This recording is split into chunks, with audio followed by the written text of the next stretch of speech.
The European Union is set to conclude a major free trade deal with the world's most populous nation, India. The EU's top two leaders, Commission President Ursula von der Leyen and Council President Antonio Costa, are attending India's Republic Day parade as guests of Prime Minister Narendra Modi. The two sides are also expected to sign a security pact and a defense pact, Europe's third in Asia after deals with South Korea and Japan. The deal comes just days after the EU signed a free trade pact with the Mercosur countries in South America.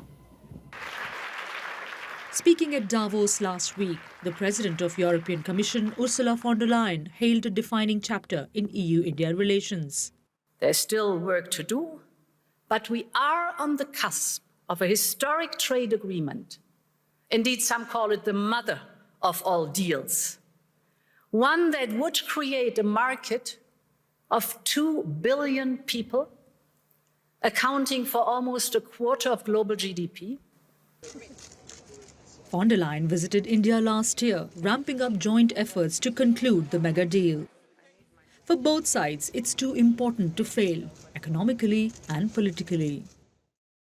It would give India more access to Europe's vast consumer market, while European firms tap into one of the world's fastest-growing economies. It promises stability and rules-based order in an uncertain global market and helps both to reduce their reliance on the United States and China. The timing is significant. Both sides have been working on this deal for almost 2 decades, but they only started to show real urgency last year. US President Donald Trump could well take the credit for that, as his tariff threats have pushed allies to strengthen their ties with alternate partners. Donald Trump's second presidency has definitely been an accelerator. The transatlantic alliance has come under immense strain. We've also seen US-India relations, in fact, come under a lot of strain after Trump imposed tariffs of 50% on Indian products to punish India for its purchases of Russian oil. And absolutely, I think this is one of the reasons that the FTA negotiations have been fast-tracked over the last couple of months in the way that they have. It's not just trade. The summit also marks the beginning of a new strategic partnership between India and the EU, including defense cooperation. Both sides may not be on the same page when it comes to Russia, but they have identified each other as trusted and needed partners in a changed global order. And I think there was a bit of naivety in Europe when it comes to India's own security compulsions. And I think that has changed now. There's also the fact of the Russia-China alliance, the Russia-China No Limits partnership that was again signed just when this war began. But I think over the course of time, Europe and Indian interactions actually increased against the backdrop of this war. Both sides are keen to sign as soon as possible, but the agreement still needs to be approved by the European Parliament, and that could take up to a year. And DW correspondent Shalu Yadav filed this report, and she's joining us now from Delhi for more. So Shalu, India, we know, is celebrating Republic Day, and von der Leyen and the President of the European Commission, who is the President of the European Commission, and Antonio Costa, President of the European Council, are there as special guests. What is the message here? Because, I mean, this is one day before the signing of the world's biggest trade agreements.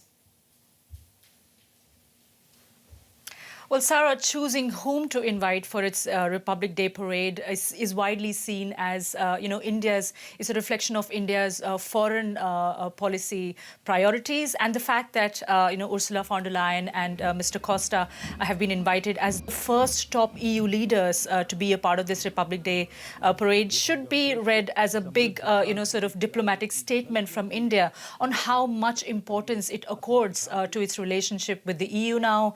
And in this parade, we saw not just the, a sort of showcasing of India's cultural diversity and its military might, but we had something special and unique at this parade, which was, a contingent representing the European Union.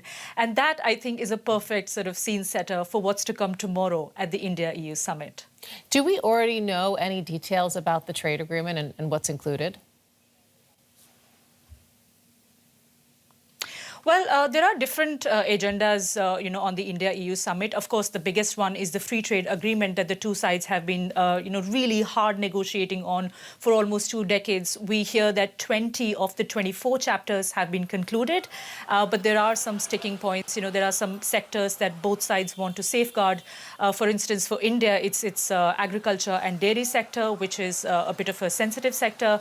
From the European side, there are some sticking points, when it comes to its steel sector and its carbon emission tax. But it's really down to the wire. We heard that these negotiations were ongoing up until, the last weekend, which is just, yesterday. And Ursula von der Leyen, she landed on Saturday, of course. So we will know the details by tomorrow. Of course, we're hearing, some reports, unconfirmed reports in the media, including Reuters, which say that India has agreed to cut 40% tariff on European cars, which will be huge, but we will only be able to confirm to our audience tomorrow when the deal actually goes through. And there's also the defense and security partnership, which is important because India and EU may not see eye to eye on Russia because India has a neutral stance on Russia, but EU is hoping to reduce India's reliance on Russia when it comes to defense equipments with this, Sarah.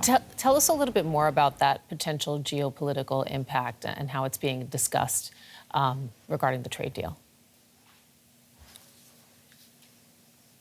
Well, you see, India and EU both realize that their security and prosperity pretty much depends on a rules-based multilateral global order. Look at what happened over the last 1 year. Trump attacked the very concept of global trade, global economy, and rules-based order. So it's in that backdrop, Ursula von der Leyen also said at Davos that the geopolitical shocks that have been caused are now being seen as opportunities by the EU and as a wake-up call, to be able to work on its own sovereignty and independence from the US. And it's exactly at that point where partners like India come in. I think India is being seen increasingly as quite indispensable in Europe's economic story going forward. And let's not forget China in this dynamic also. We had Kaja Kallas, the EU High Representative for Foreign Affairs. She said in an interview to an Indian newspaper that supply chains are literally being weaponized by China. She gave the example of China to say that China may be their major trading partner, but we cannot allow our economic relations to come at the expense of our security. And that's saying a lot about why EU is putting so much importance on this deal. It's too big to fail.